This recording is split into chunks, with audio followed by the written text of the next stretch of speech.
Saudara Ketua Umum Partai Solidaritas Indonesia (PSI), Kaisang Pangarep melakukan konsolidasi dengan ratusan kader PSI di Manado, Sulawesi Utara. Dalam konsolidasi, Kaisang meminta para kader kerja keras memenangkan pemilu 2024 tanpa harus menyerang pribadi lain. Ketua Umum PSI, Kaisang Pangarep meminta para kader PSI di Sulawesi Utara bekerja dengan turun langsung ke masyarakat. Kaisang optimistis PSI Sulawesi Utara mampu meraih hasil maksimal dalam pemilu 2024. Kaisang pun meminta agar para kader PSI fokus bekerja dan tidak menyerang pihak lain secara personal. Untuk bisa meneguhkan komitmen kita turun ke masyarakat, kerja 7 kali. Terus apa yang harus dilakukan?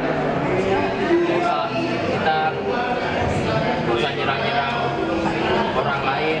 Kalau kebijakan yang kita serang